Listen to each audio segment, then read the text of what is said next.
Good morning students. Today we will discuss the chapter of population. Human beings are the most important and valuable resources of any country. For development of economy, an intelligent citizen can support the country in a planned way. In India, more citizen is now being paid to the development of human resources. Today in this chapter, we are going to study the contributions of human resources, development of economy. भौतिक एवं शारीरिक रूप से मजबूत नागरिक ही किसी देश की महत्वपूर्ण एवं बहुमूल्य संपत्ति होता है, चाहे देश की सीमाओं की सुरक्षा का मामला हो या फिर आर्थिक विकास को आगे बढ़ाना हो। तो विवेकशील और कुशल नागरिक ही एक सुनिश्चित एवं सुव्यवस्थित ढंग से कर सकते हैं। India population census. In past, India's subcontinent is one of the few regions of world where concentrations of populations has been recorded since older times. According to estimate of time of Akbar's death in 1605, the population of India was 10 crore. It was 19 crore in 1750. and 23.3 crore in 1850। अब भारत में अब मानव संसाधनों के विकास के महत्व को पहले की अपेक्षा ज्यादा बेहतर ढंग से महसूस किया जाने लगा है। अमेरिका में कार्यकर्ता भारतीय मूल के अर्थशास्त्री प्रोफेसर अमर्त्य सेन के अनुसार मानव संसाधनों के विकास पर समुचित ध्यान न देना भारतीय नियोजन इंडियन प्लानिंग की सबसे महत्वपूर्ण एवं दुखदायी मूल है। वे इसे हमारी आर्थिक विफलताओं के मूल कारणों में सबसे महत्वपूर्ण मानते हैं। उनका क्या मानना है? वो कहते हैं कि सामाजिक न्याय के पहलुओं पर समुचित ध्यान न देने के कारण आजाद भारत में हुए आर्थिक विकास का लाभ गरीबों, महिलाओं और समाज के कमजोर एवं शोषित वर्गों तक नहीं पहुंच पाया। इसी कारण आर्थिक विकास के साथ साथ गहरी सामाजिक, आर्थिक, भौगोलिक व राजनीतिक विषमताएं पैदा हो गई है। अब वर्तमान में जो जातीय, धार्मिक एवं क्षेत्रीय संघर्ष हमें आज देश के अनेकों भागों में देखने को मिल रही है, इनके मूल में मानव संसाधनों के विकास की ओर समुचित न ध्यान देना एक प्रमुख कारण है, क्योंकि इनके मानव संसाधनों की ओर ध्यान नहीं दिया जाता। मानव संसाधनों का देश के समग्र विकास में महत्वपूर्ण योगदान को ध्यान में रखते हुए इस अध्याय में भारत की जनसंख्या के भिन्न भिन्न जनसंख्यक विशेषताओं जैसे जनसंख्या वितरण, गंतव्य, वृद्धि, आयु लिंग अनुपात, ग्रामीण नगरीय वितरण, लिटरेसी, आर्थिक संरचना आदि का अध्ययन किया गया है, जो हम इस चैप्टर में करेंगे। जो इतनी विशाल जनसंख्या है कि जनसंख्या की दृष्टि से भारत का विकास जो है, भारत का विश्व में चीन के बाद दूसरा नंबर आता है। यह जनसंख्या संयुक्त राज्य अमेरिका एवं रूस संघ दोनों की कुल जनसंख्या से भी अधिक है। हमारे निकटवर्तीय पड़ोसी देश पाकिस्तान की कुल जनसंख्या के 7 गुने से भी ज्यादा जनसंख्या भारत में निवास करती है। मतलब पाकिस्तान से 7 गुना जो जनसंख्या है, पॉपुलेशन है, वो हमारे इंडिया में पाई जाती है। Implication of large population. इतनी विशाल काय जनसंख्या के बहुत सारे परिणाम निकलते हैं। इनमें कुछ हितकारी हैं और कुछ अहितकारी हैं। मतलब हितकारी परिणामों में सर्वप्रथम तो इतनी विशाल काय जनसंख्या के कारण भारत की विश्व में राजनीतिक धाक है। साथ ही भारतीय माल को एक बहुत बड़ा बाजार देश में ही मिल जाता है और एक विशाल जनशक्ति, विशाल देशी बाजार एवं जनशक्ति मिलकर तीव्र आर्थिक विकास को बढ़ावा देते हैं। और विशालकाय जनसंख्या के अहितकारी परिणामों में जनसंख्या का संसाधनों पर अत्यधिक दबाव, प्रति व्यक्ति आधार पर आय एवं नागरिक के सुविधाओं का कम पड़ता और इतनी बड़ी जनसंख्या से संबंधित प्रबंधन समस्याएं प्रमुख है। जनसंख्या के अंतर जातीय अंतर। अब भारत में कुल स्टेट कितनी हैं? 28 और एक यूनियन टेरिटरी है। इनकी कुल जनसंख्या 121 करोड़ 1 लाख के लगभग है। इस आधार पर एक राज्य की औसत जनसंख्या करीब 3 करोड़ आती है और उत्तर प्रदेश भारत का सबसे अधिक जनसंख्या वाला प्रदेश है। जहां करीब 20 करोड़ जनसंख्या निवास करती है। उत्तर प्रदेश जो है उसमें सबसे अधिक जनसंख्या है और कितनी है उसमें 20 करोड़ जनसंख्या निवास करती है। दूसरी तरफ सबसे कम जनसंख्या कहाँ पे है? सिक्किम में। ये आपको एक क्वेश्चन बनता है कि सबसे जो ज्यादा जनसंख्या है वो कहाँ पे है? उत्तर प्रदेश में। और सबसे कम जनसंख्या कहाँ है? सिक्किम में, जहाँ करीब कितने लोग रहते हैं? 6 लाख लोग रहते हैं, निवास करते हैं। भारत में 5 करोड़ से अधिक जनसंख्या वाले 10 राज्य हैं। उपयुक्त जो जनसंख्या वितरण से स्पष्ट हो जाता है कि अंतरजातीय वितरण में भारी असमानताएं पाई जाती है। मतलब ये 10 जो है, जैसे कि मध्य प्रदेश, आंध्र प्रदेश, राजस्थान, कर्नाटक, तमिलनाडु आदि इसमें सम्मिलित है। तो उदाहरण के लिए जनसंख्या की दृष्टि से सबसे बड़े राज्य उत्तर प्रदेश की जनसंख्या इस दृष्टि से सबसे छोटे राज्य सिक्किम में लगभग 350 गुना ज्यादा है।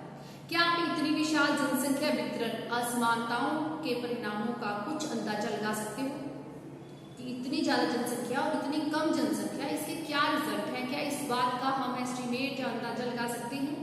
दूसरी ओर केंद्र द्वारा जनसंख्या के आधार पर राज्यों के बीच वित्तीय संसाधनों का बंटवारा, बड़े राज्यों में शासन प्रबंध की कठिनाई तथा बड़े राज्यों से अलग छोटे राज्य बनाने के लिए उठने वाली आवाजें आदि कई समस्याओं का इस प्रकार असमान जनसंख्या वितरण जन्म देती है, जो समस्याएं हैं जो बढ़ जाती है।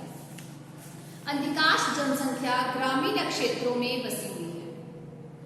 देश की कुल जनसंख्या का लगभग 3/4 भाग ग्रामीण क्षेत्रों में और 1/4 भाग शहरी इलाकों में निवास करता है। ग्रामीण जनसंख्या 5 लाख से भी अधिक ग्रामीण रूरल जो सेटलमेंट से दूर दूर तक फैली है। शहरी जनसंख्या का भारी जमाव बड़े शहरों में है। कुल शहरों की जनसंख्या का 2/3 भाग 1 लाख से अधिक आबादी वाले 302 शहरों में रहता है। इस प्रकार की जनसंख्या वितरण में कई समस्याएं उत्पन्न हो जाती हैं। मतलब जो बड़े बड़े शहर है वहां पर जो जनसंख्या है वो अधिक मात्रा में पाई जाती है और वहां पर समस्याएं भी ज्यादा होती है।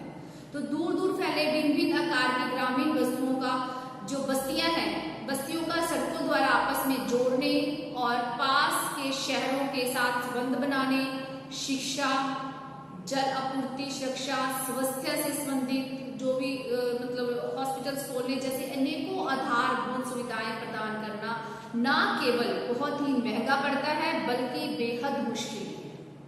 और दूसरी ओर बड़े शहरों में प्रदूषण, यातायात, मकान का अभाव, जब आपूर्ति जैसे अनेकों समस्याएं उत्पन्न होती हैं। मतलब यदि शहर में ज्यादा जनसंख्या होगी तो वहां पे रहने वाली यातायात से संबंधित मकान आदि की समस्याएं भी ज्यादा उत्पन्न होती है।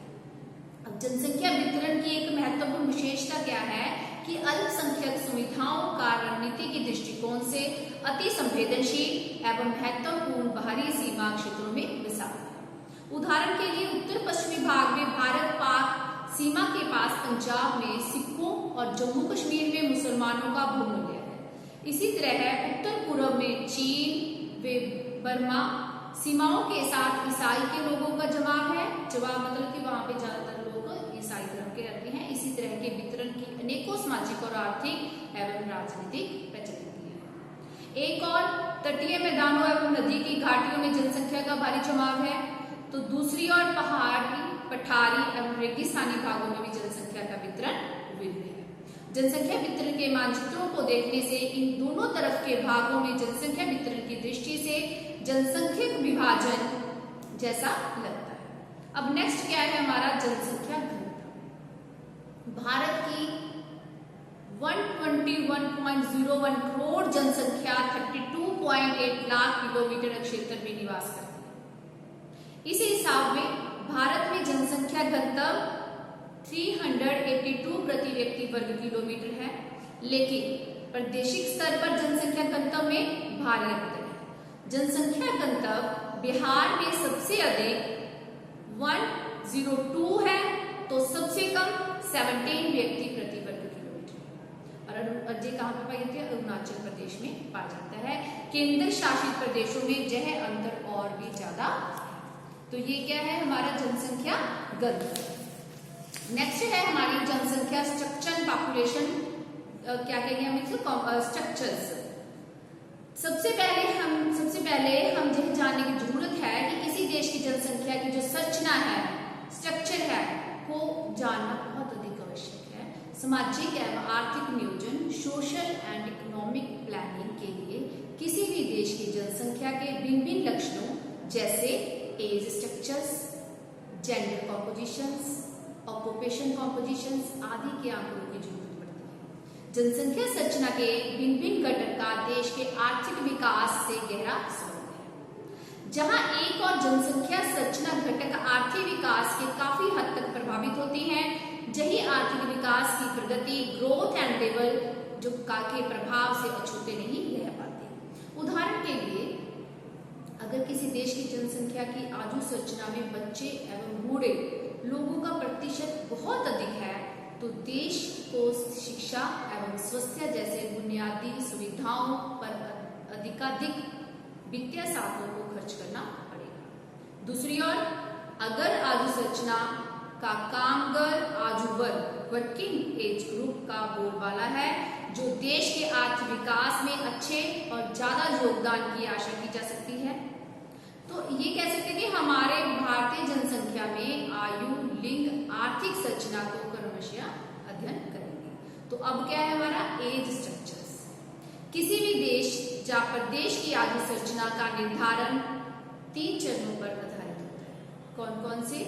जन्मता, प्रवास, वहां पे रहना, मृत्युता द्वारा होता है। इनमें से एक भी बदलाव बाकी दोनों को प्रभावित करता है।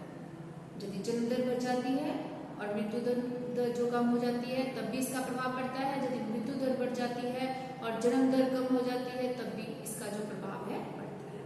उदाहरण के लिए, जिन देशों में जन्म दर ऊंची है, वहां की जनसंख्या में युवा वर्ग की अधिकाधिक होगी। इसके विपरीत, जिन देशों में मृत्यु दर कम एवं जीवन संभवता अधिक है, वहां चाइल्ड एज ग्रुप को जनसंख्या प्रति काफी कम होता है।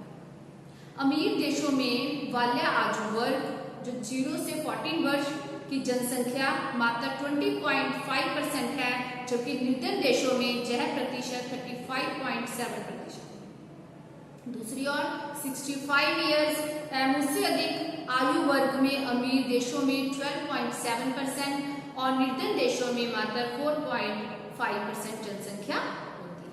तो किसी देश की जो अर्थव्यवस्था है, किसी देश की जनसंख्या की जो हम कह सकते हैं कि किसी देश को जब हमने मतलब उजागर करना है, उसको आगे बढ़ाना है, तो वो किस पे डिपेंड करेगा? एजुकेशन।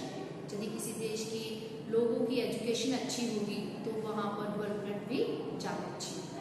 एजुकेशन इज अ की factor for the overall development of a human being.